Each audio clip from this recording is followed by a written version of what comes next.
States, and that affects tens of millions of people. The 401ks are at record numbers. So 2 years ago, our country was dead, and now our country is the hottest country anywhere in the world. There's nobody close. No other country is close, and every country will admit it. So now we need Congress to take the next step by passing the Clarity Act, a fair version of the Clarity Act, and this landmark structure legislation. It's a very, very powerful structured legislation which will keep us ahead of China, keep us ahead of everyone else, will open the door to the next wave of innovations and innovators. So I'd like to ask Chairman Selig to say a few words and a little bit of the details about what we're doing, and then we'll follow it up with Chairman Atkins and Coinbase CEO Brian Armstrong, Intercontinental Exchange CEO Jeff Sprecher, Robinhood CEO Vlad Tenev, and Kraken CEO Arjan. So we have that all set, and let's get going. And you know what? If you want to speak for a very short period of time, that's okay, too.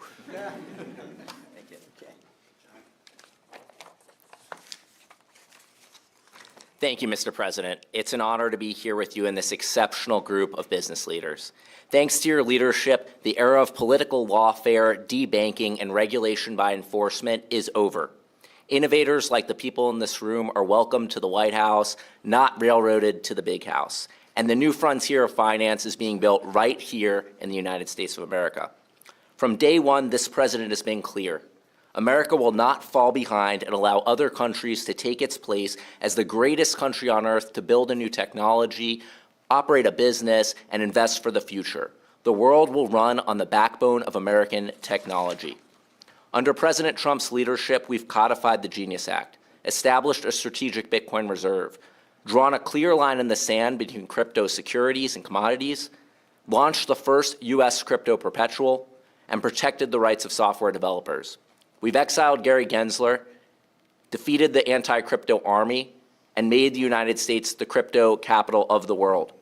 I'm proud to be working with Secretary Lutnick in the Department of Commerce as well to make America the compute capital of the world. This may be the most important commodity of our day. Some call it digital oil, and America needs to dominate these markets to win the AI race. We've also protected federally regulated prediction markets from rogue state attorneys generals like Letitia James, who seek to nullify federal law and drive these markets offshore to unregulated and foreign venues. American dominance in the technologies that will define the future remains unmatched. We are truly in a golden age of American innovation. Now, the United States has a choice. We can either write the rules that define the next generation of financial markets, or we can let other countries write them for us. With Congress advancing the Clarity Act towards the finish line, we stand ready to implement the bill once the president signs it. But we'll use every tool available to move the president's pro-innovation agenda forward in the meantime. Tomorrow at the inaugural meeting of the CFTC's Innovation Advisory Committee, I look forward to sharing more details on our regulatory path forward. A path forward that provides greater certainty for innovators while reinforcing confidence in our markets for decades to come. This president has assembled an extraordinary team of entrepreneurs, builders, investors, and business leaders advising in government, like David Sachs, of course, and Patrick Witt. This real-world experience has already brought valuable perspectives into policymaking, and it will continue to pay dividends for the American people. Innovation depends on regulatory clarity. Clear rules create confidence, confidence attracts investment, and investment creates jobs, strengthens our markets, and keeps the world's best talent building here in America. Mr. President, thank you again for your leadership and for making American innovation great again. The work we're doing now to shape the future of our great nation will do measures for decades to come. Now, I'm honored to introduce the most pro-innovation, pro-free market SEC chairman in America's history, and it's not Gary Gensler, of course. It's Paul Atkins. So, Mr. Chairman, please.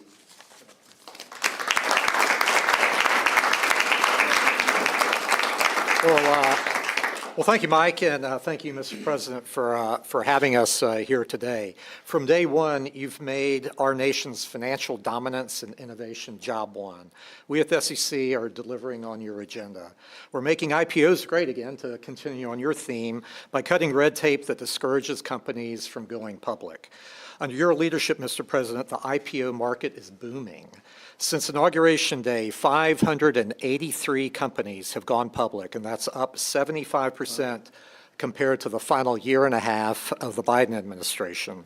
And those companies have raised an impressive $208 billion, and that's nearly 4 times the amount raised during the final year and a half of the previous administration.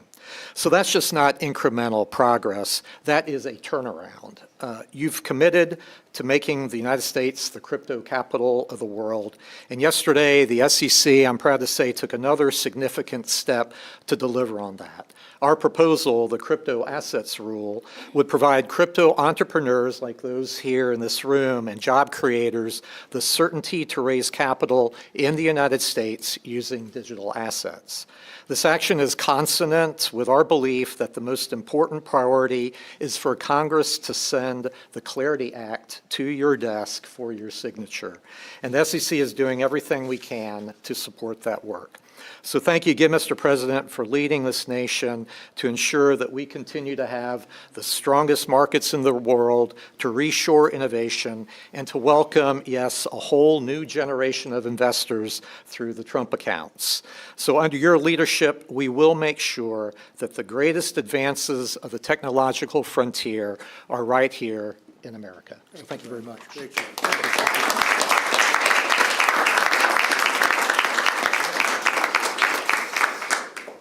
Well, this morning I was thinking back to the 2024 campaign where the president, I think, very astutely recognized there was millions of voters in the United States who felt disenfranchised by the prior administration. And he made a commitment at that time to make America the crypto capital of the world, and within weeks of taking office, delivered on that promise. And it started first with this executive order, which came out ordering the agencies in his administration to take steps in this direction. Shortly thereafter, appointed 2 of the most competent and pro-innovation regulators anywhere in the world, Chair Selig and Chair Atkins, and of course fired Gary Gensler. There was that big applause line at the Bitcoin conference, which was powerful. And of course, the Genius Act was another milestone just in the past year, along with the Strategic Bitcoin Reserve, et cetera. And just this week, I have to commend Chair Atkins for publishing this new rule that allows crypto projects to raise capital in the US for the first time. There's clarity on that. And Chair Selig, we're excited to attend the advisory committee meeting tomorrow to make progress there. So an incredible amount of progress has been made, and I think what's most important next, of course, is this September 15th vote that we have with the Clarity Act. This would make all of the progress that this administration has made durable into the future, so it could survive for decades and decades to come. And make no mistake, there are folks out there who they want to see this legislation not happen, right? Maybe some of the big banks don't want the competition from crypto companies. Other banks are leaning in and have endorsed it, which I think is really powerful. And so if we all come together, I think we can get this bill over the finish line and hopefully get more than 60 votes come September 15th. Thank you. And it's very bipartisan, I would say. So Very- could say that very much. That is true. A lot of Democrat support. There's hundreds of pages of changes that have come in from the Democrat side as well. It's a true bipartisan compromise, and yeah, it's a great work product. So up next, I think, is Jeff Sprecher. Sorry. Thank you. Mr. President, I just wanted to tell you that, that your trade policies of fair trade to bring back jobs and businesses from overseas, your energy dominance policies to fuel the next generation of technology in the United States, your big, beautiful bill that created incentives for investments has led to the records that you're hearing about in our stock markets, the record number of IPOs.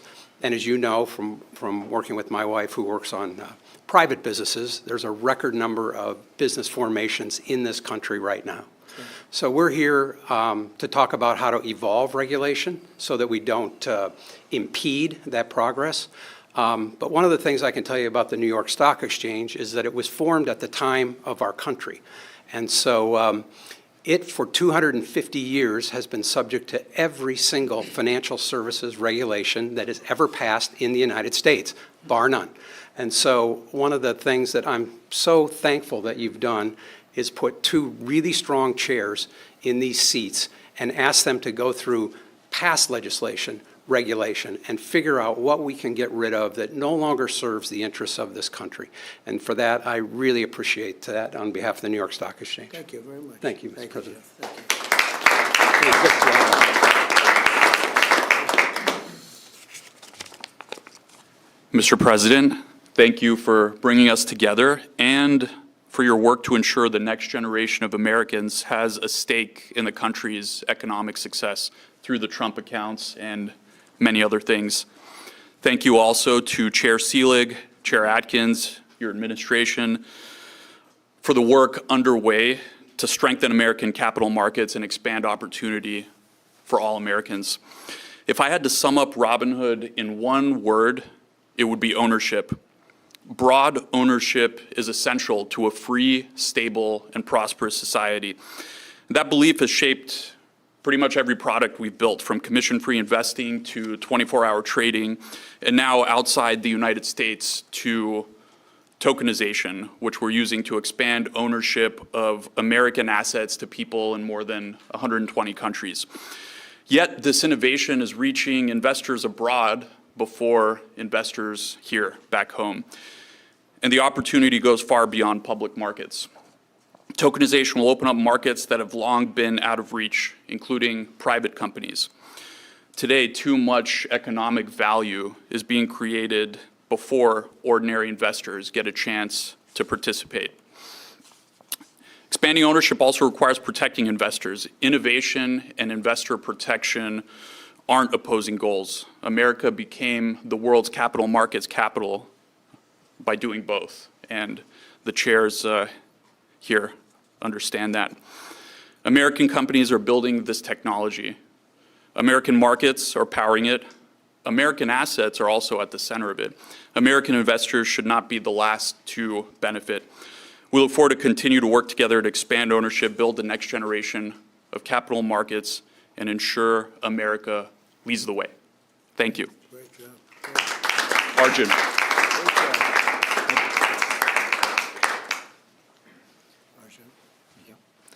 Hello, everyone.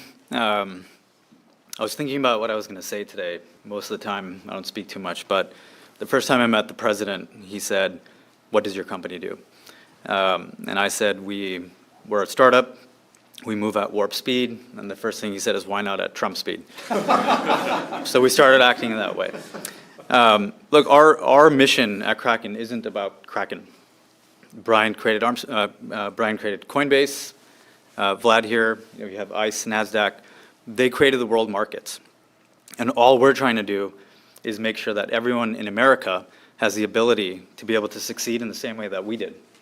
And that's essentially how we think about it. So our motto at Kraken has been fix money, we fix the world. Thank you, Mr. President. Thank you very much, Greg.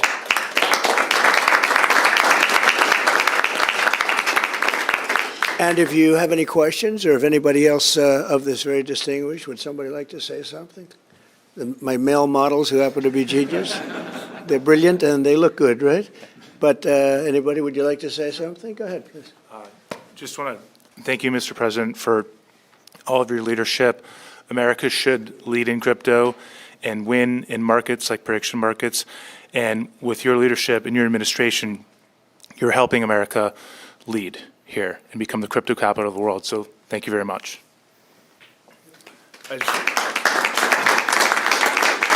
I just want to thank you, Mr. President, as well as Chairman Atkins and Chairman Seelig for the great work that they're doing.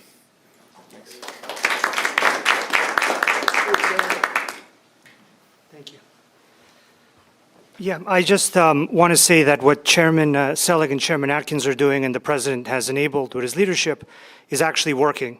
So if you look at stablecoin usage and adoption, it's increasing the usage and distribution of the US dollar at higher and higher levels than our industry has ever seen, specifically because of the Genius Act and the movement of more and more treasuries into stablecoins and therefore into more and more hands across the world. And now the tokenization of equities, thanks to Chairman Selig's and Chairman Atkins' great work and collaboration and actual work together rather than working against each other as before, is going to distribute US equities globally and increase the distribution of those. So, we power a lot of these applications and companies, so we know what the numbers actually are, and they're massively increasing because we have regulators and leadership that enables the success and distribution of these US-based assets. So there's actually a very real and tangible outcome that's really now benefiting the US and adoption of US-issued assets and the US dollar. So I just want to mention that it really is working and hitting all-time highs. So thank you very much. Thank you. So if you have any questions, we have a meeting next week with the AI people. The top people are coming in, so we can talk about that. But we're leading by a lot with AI. We want to keep it that way. We want to regulate, but we want to have it regulation where they can continue to lead, not regulation that's going to stifle a very important industry. I think maybe bigger than the internet, bigger than anything anyone's seen. And we're helping in that regard, especially with regard to allowing them to produce their own electricity, which everyone thought was crazy that it would never be approved. We're getting them fast 2- and 3-week approvals. They're building some of the greatest electric plants anywhere in the world because our grid is old and tired and weak, and they're actually giving the excess electricity into the grid, but they're building power plants that nobody's ever seen anything like it. We're not using the power from the grid. We're using brand new power, so it's a great thing because that misconception has been out there that we're taking electricity. We're actually creating electricity, and that's something I was proud of because that was my idea. Nobody believed it. Actually, it went along for 2-3 weeks. I said, how come these guys aren't submitting? Well, they thought that you were just kidding because that's the way it's been in this country. Nobody would ever say a thing like that. But no, they're building power plants, the likes of which, all different, fueled all different ways, but the likes of which we've never seen. The people that are in the power business said we're seeing things that we've never seen before because a very high level of intelligence is doing it. So it's been great. Okay, any questions? Mr. President. Yeah, please. Mr. President, does the administration have any plans to accumulate sizable amounts of Bitcoin or other crypto? Well, it's been talked about. I think I'd probably rely on Paul and the whole group for that. He'll make a decision. You guys will make a decision, and you'll let me know. But certainly it's been talked about. It's taken a lot of pressure off the dollar. It's been very, very good for the dollar. And I think if you came in with recommendations, two of you, if you came in with some recommendations, I would certainly listen. It seems to be a pretty big subject. Yes, please. Hi, President Trump. I have 2 quick questions. Go ahead. Don't get around here much. So my first question is, we're talking about AI and crypto a lot. Right. You won overwhelmingly with working class Americans in 2024, tens of millions of working Right. class Americans. Many of them, they say, we love President Trump, but we're still cautious about AI and crypto. What do you say to those who are still reticent to embrace this? So I think it's a great question, and I think it's going to create a lot of jobs. It's going to create success. It's going to create tremendous innovation medically. I mean, they're coming up with already, amazingly, they came out with something today that I looked at it having to do, I won't go into the details, but having to do it with a pretty unstoppable disease, and all of a sudden they're coming up with answers that they never thought were possible and things that they never even would have thought about. So I think it's really creating jobs. And I can tell you one thing. If you look at our construction jobs right now, because we're building more plants, factories, things that really have something to do with the AI, but also car factories, car plants, they're moving into our country. Honda just announced, Toyota just announced, they're moving their operations from Mexico, from Canada, from other places. We, by the way, probably have a deal with Canada. You probably saw that. Very major tariffs were going on to Canada today. We delayed it for 3 days because I think we have a deal with the Prime Minister and good deal for everybody. So that's good. But the construction jobs are enormous. We're building the biggest plants anywhere in the world. And I can say if I were the mayor of a town or the governor of a state and I had a chance to get a big plant in, an AI plant or a data center, I would absolutely want it because the jobs are enormous and the money paid, the taxes paid are just enormous. And if you don't take it, you're going to be left behind because there are plenty of places that want it. So I would say that maybe it can use a little public relations help. But if I were a governor or mayor, I would want that plant in my community. And many of them are designed in a very beautiful way. It's really very positive. Okay, thank you. A little off topic. So you mentioned Joe Biden and some of the past leadership. And it's been about 69 days since we've seen Mitch McConnell. Sometimes when you look at Congress, it looks like the cast of Yeah. Moon. But I read a Cindy Adams column in the New York Post recently, and she talked about how we need term limits and someone needs to hold Congress accountable. Maybe you should be the person to do it. Would you support term limits for Congress or some type of cognitive testing? Because maybe if we had that the last 4 years, we wouldn't have ended up in some of these messes. So term limits are very popular with the public. I've seen it both ways. I've seen where people go in and they get termed out and they're very talented and they're at the height of their career, politicians. And you end up with total rookies in there, nothing gets done. And I've seen it the other way, where people are there too long. We see that all the time. I see both. I always like to say that a term limit is an election. You know, the public's pretty smart. You see that last night. We had some great success last night. The Republican Party had tremendous success last night. But I like to say that term limits should be elections. But I'm okay with term limits. Remember, the people that have to pass term limits are the people that are going to be voting on them to get out of office. So it's a little bit tough. That's not the easiest vote to get, is it, huh? But I'm okay with it one way or the other. I do think elections really turn people out. Mr. President, I want to ask you about Canada, but first, the Treasury Secretary says that we could see the most impactful sanctions on Iran this week. When will they come, and what else could be sanctioned on Iran? Well, we have things that we could sanction. We have very draconian sanctions, and we'll see what happens. Right now, the strait is open. A lot of boats are coming through. People aren't reporting that, and that may slow down a little bit at some point. But right now, a lot of boats are coming through. The naval blockade has been extremely effective. Zero, I mean, literally, while it's up, and that's been for quite a while, you know, except for a couple of little pauses where we opened it purposely with a deal. But the deal didn't terminate, you know, the deal didn't turn out to be what they said, you know, when they tell us one thing and they do another. But the blockade has been 100% successful. No boats have gotten into Iran, but they are getting in for other places. But we'll see. We're going to see what happens. It'll either be extremely good and oil prices are going to drop like a rock, or we'll continue to do exactly what we're doing. You know, they were talking about $350 a barrel, and it's today $84, $85. And we are getting a lot of oil out. But the other thing that's happened is people have found other alternatives, which they never thought about. Texas, Alaska, Louisiana, and other places. In addition, a lot of pipelines, record numbers of pipelines are being built. So I think the Hormuz Strait's not going to be quite as important as it was in the past. Now, on Canada, if I could ask you, you said that there's a deal, an agreement in place. Are you willing to lower tariffs on steel and aluminum? Well, we're looking at that. In order to get Yeah. Well, we're getting zero for our farmers. You know, farmers have been hurt very badly by Canada, and they won't be paying any tariffs anymore. And we may bring some of the tariffs down to a level where other countries are, because Canada was paying a higher tariff. Canada was paying us a higher tariff. So we are, look, we have a very nice relationship with leadership right now, and we'll see. But we did a 3-day pause. It was supposed to be a 50% straight across the board tariff. That was going into effect at 7 o'clock this morning. And I delayed it at the request of Canada for 3 days so we can iron out the details. But it's going to be a wonderful deal, hopefully a wonderful deal for everybody. Yeah. Mr. President, earlier today you said North Korea has something like 57 nuclear weapons. They've been expanding their nuclear program. Is your goal in trying to re-engage with Chairman Kim still denuclearization? And what makes you think you could be successful now when you weren't? Well, I don't want to talk about that, but I do have a good relationship with Kim Jong-un. As you know, you've seen. He didn't like Biden. He didn't like Obama. He didn't like anybody, but he likes me, and I just got along with him very good. We had great meetings. We speak, and I think our nation, and I think other nations, frankly, whether it's Japan or South Korea, they're a lot safer if I'm president than if somebody else is president. Now, I didn't like the fact that we're doing these massive military exercises, really against North Korea. It was an exercise against North Korea.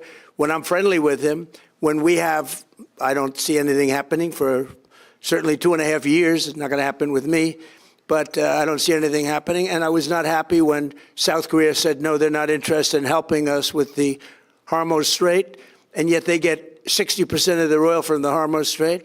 I said, would you like to help us? He said, no, thank you. I said, that's nice, please, thank you. He made us a lot of money. I didn't like that. So I felt that to do we were doing a massive war exercise.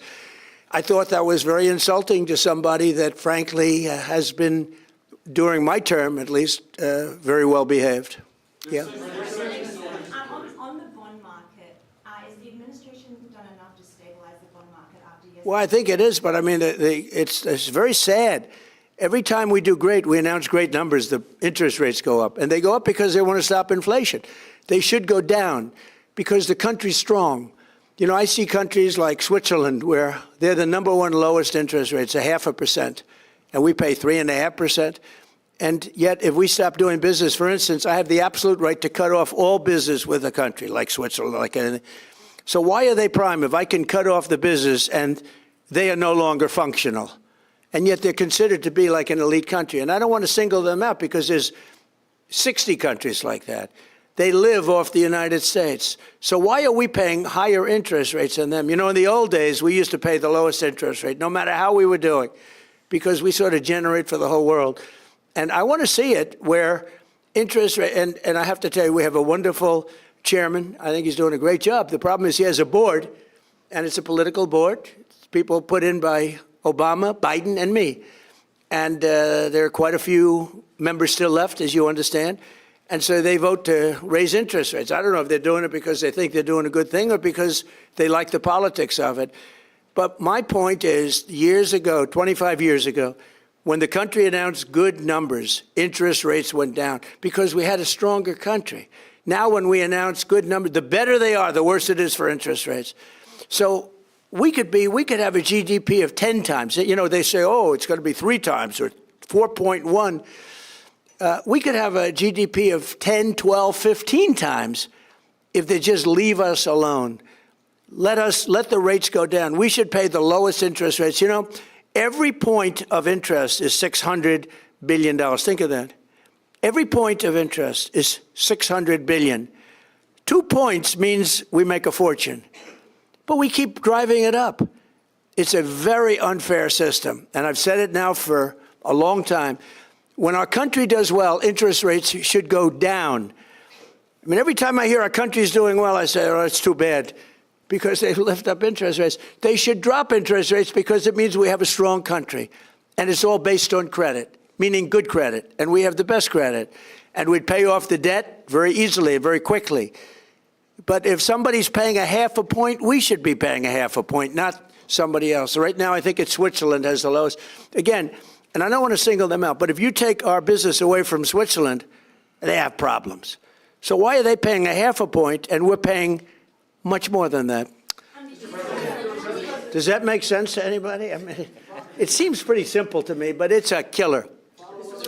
You know, I almost like to hear bad numbers. I'm saying, I hope we have bad numbers today. Interest rates will go down. It doesn't make sense. When our business is good, we should lower interest rates. And then you want to build America, you're going to see a building like you've never seen. We're doing great, even despite the fact of what's happening with interest rates. Should Americans be concerned about this volatility in the bond market? No, I don't think so, because like I said, our country is doing so well despite interest rates. We have interest rates that are they're actually artificially high. They raise them for no reason. And you can't go out to the market when you have a Fed that's raising interest. You can't say, oh, I want to pay 3 points less than what the Fed says you're supposed to be paying. So, no, I don't think so at all. I think we have a very powerful country, and we're powering through these ridiculous interest rates. They're ridiculous. Look, when our country is strong, interest rates should go down. When our country is weak, frankly, they should go up. But this country is strong. There's never been in history the kind of money coming into a country as we have right now. Trillions and trillions of dollars are being invested in plants, factories, everything. Everything you can think of. We're the hottest country in the world. We are by far, and I said it 100 times, the king of Saudi Arabia, but many, many people, they said 2 years ago, 3 years ago, your country was dead. Now you have the hottest country in the world. That's what we have. We have the hottest country in the world, and these people are helping us a lot. Thank you very much, everybody. Come on to the Oval Office. We're going to take them into the Oval Office. We're going to show them a real office, okay? Their offices are nice, but this is nice. Did you watch Darlene Graham's debate, Mr. President? Thank you, Chris.